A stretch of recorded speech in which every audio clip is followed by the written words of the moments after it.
Doctor Grinberg, tú has elaborado la teoría sintérgica, que se apoya en la concepción chamánica de la existencia, valga la expresión, pero que llega mucho más lejos. Nos hablas un poco de esa teoría y tú, Miguel, haces el favor de tirarme ese mechero que tenemos a medias, porque a pesar de la invitación a la luz se me ha apagado la vela. Jacobo, por favor. Bueno, varias aclaraciones antes de iniciar. Has dicho la concepción chamánica de la existencia. Y sí quiero aclarar un poco qué es esto de chamánica o qué son los chamanes. Son los sabios indígenas de muchos lugares del mundo. Nosotros hemos estudiado a estos sabios en México.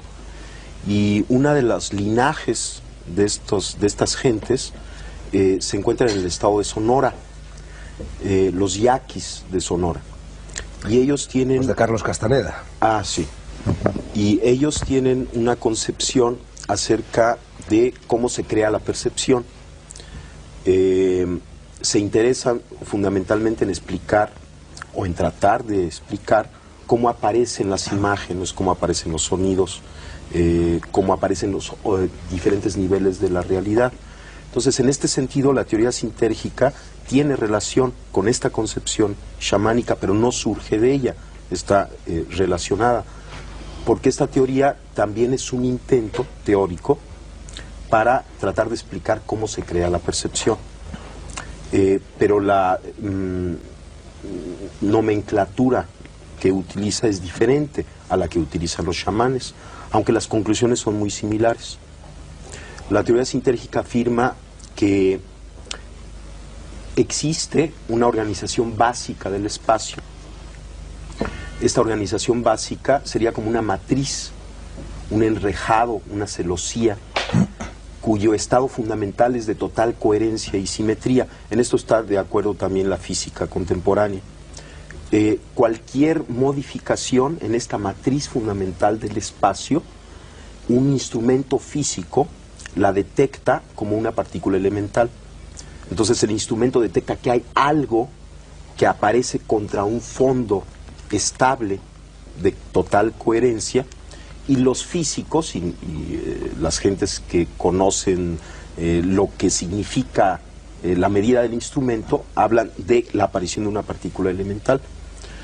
La idea es que las distorsiones de la latiz, sobre todo las distorsiones complejas, son lo que podemos denominar objetos. La teoría sintérgica afirma que el cerebro humano es capaz de distorsionar la estructura de la latiz en la forma más compleja conocida en el universo. Y esta distorsión compleja de la latiz constituye la realidad perceptual. De tal forma que cada una de las actividades neuronales constituye una microdistorsión de la latiz.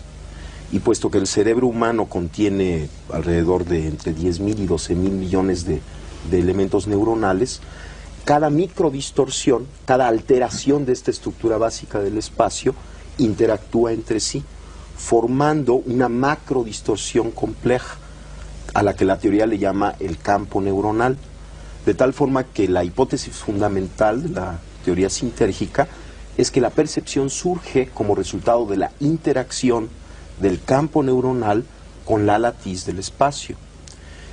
Existen diferentes niveles de interacción entre el campo neuronal y la latiz, y cada uno de estos niveles constituye o se asocia o se percibe como un nivel diferente de conciencia.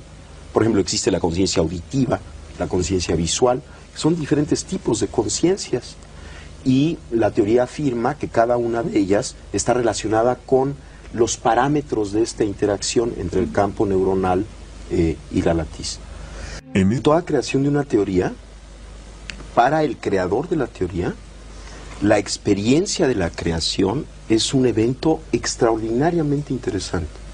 Cuando la teoría se crea y se da como resultado final, el oyente de la teoría puede considerarla como producto de una intelectualización ajena a la experiencia.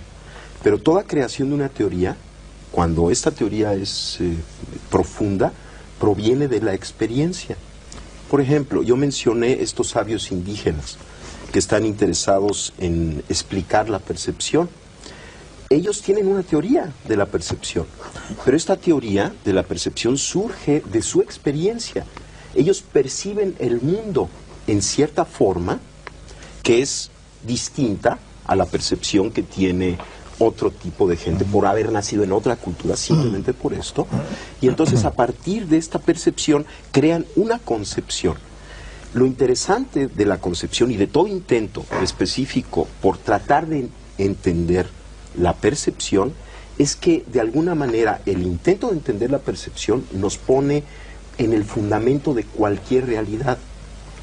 En nuestra época, uno de los grandes peligros y uno de los grandes dolores que estamos viviendo es la pérdida del significado y la dispersión. O sea, nos encontramos muchas veces con gentes que realmente no tienen mucha idea ni de quién son, ni tienen algo que les ayude a entenderse y a llegar a su centro, a una unificación, a sí mismos. Entonces, el intento, por ejemplo, de explicar la percepción es un intento de lograr esta unificación, porque estaremos en la base de la creación de cualquier realidad, y entendiendo cómo se crea la realidad, nos ayuda a unificarnos. Entonces no es un intelectualismo, sobre todo en el proceso de creación, porque la teoría fina, la teoría profunda, siempre surge de la experiencia. Salvador Freixedo señala en la última página de uno de sus libros, no recuerdo cuál, que para conseguir estas curaciones milagrosas hay tres caminos: el de la relajación, el de la transmisión de la energía y el de poner a trabajar la mente en beneficio propio. Tú mismo lo acabas de señalar. Bueno, a mí me gustaría que explicarais un poco a quienes nos oyen, con palabras sencillas, cómo se relaja una persona. Algo muy interesante. Salvador y yo fuimos testigos de un evento extraordinario. Y, vamos, yo soy un científico, yo tengo un laboratorio, estudio la actividad cerebral, la fisiología cerebral, y me invitaron a conocer a esta mujer Pachita y a sus operaciones. Y lo que yo vi ahí, en principio, contradecía todo concepto y todo conocimiento que yo tenía acerca de la realidad.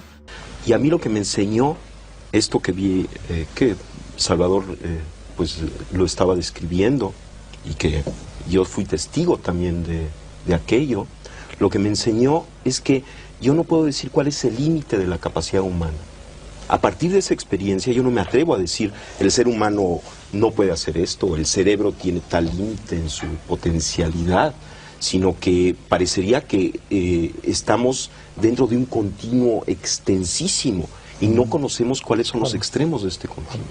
Ahora, los dos consejos. Los dos consejos. Uno es la risa. Uno es la risa. La risa es excelente, es una medida terapéutica extraordinaria.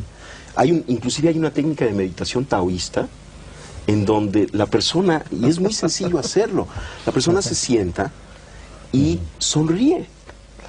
Inténtenlo. Sonríe con los ojos y la boca. O sea, realmente suba las comisuras de los labios.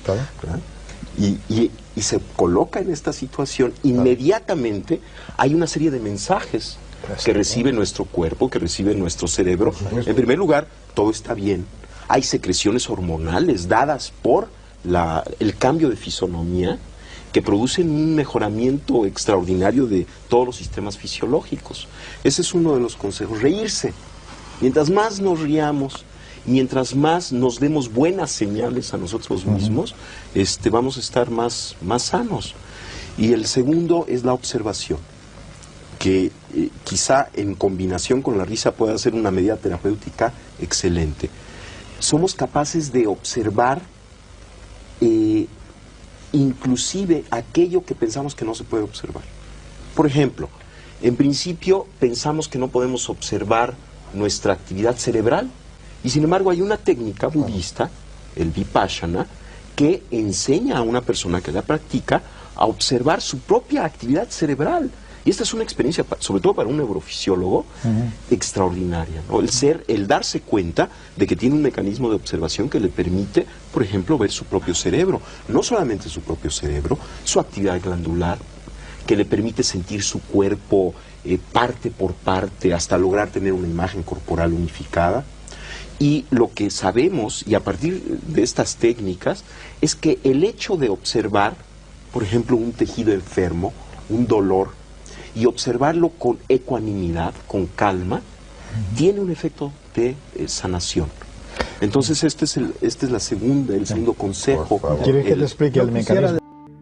Es que estos personajes extraordinarios funcionan o parecen funcionar en una realidad que no tiene pasos intermedios, en donde no hay proceso. Por ejemplo, Pachita es uno de los casos más asombrosos que yo pude atestiguar. Yo trabajé con ella varios meses.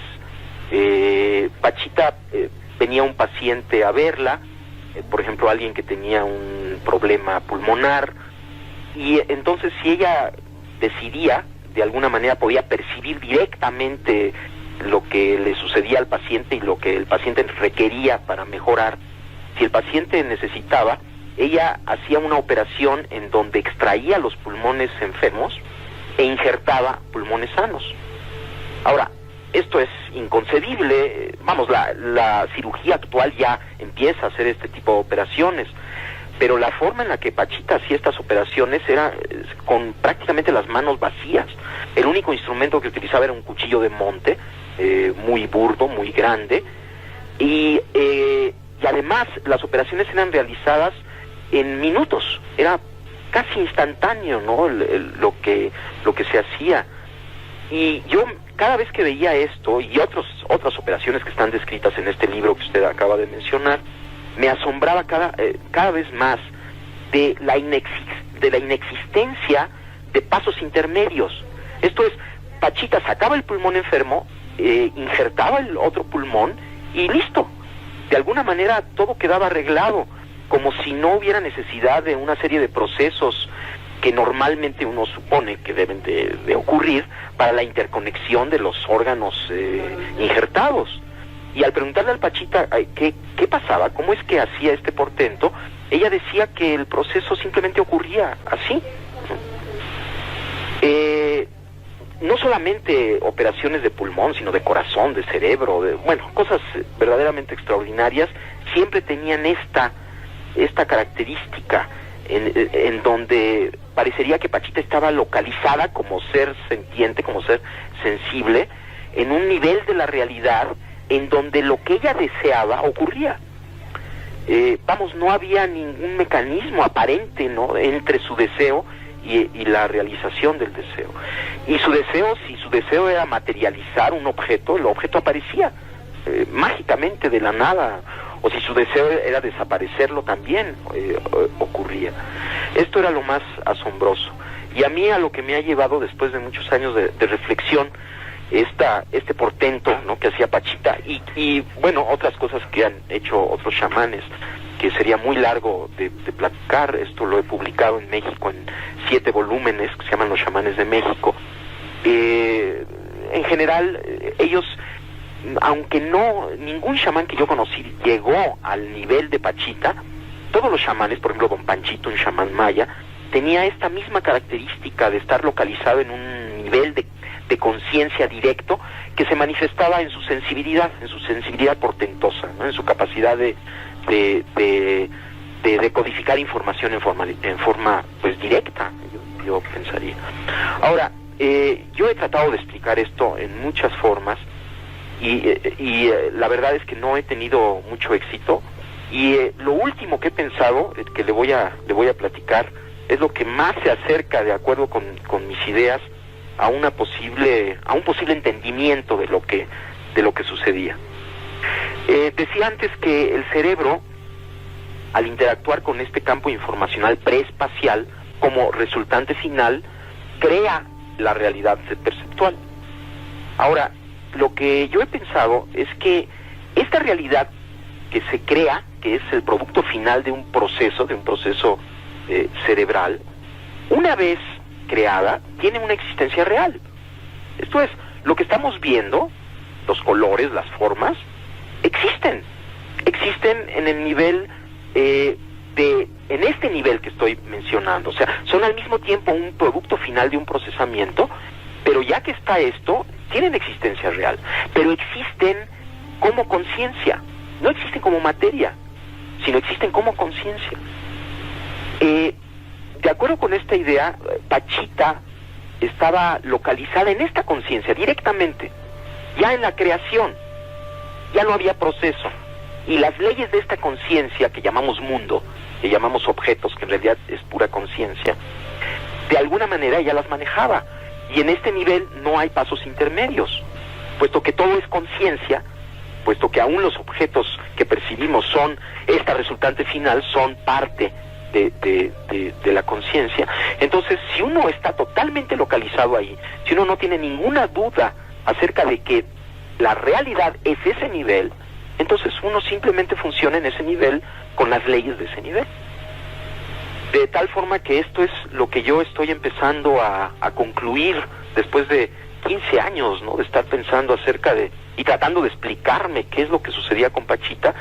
Y si se fija, la explicación es de lo más sencilla que hay, y al mismo tiempo de lo más complejo, como creo lo que tiene más valor, ¿no?, que es al mismo tiempo muy, muy simple.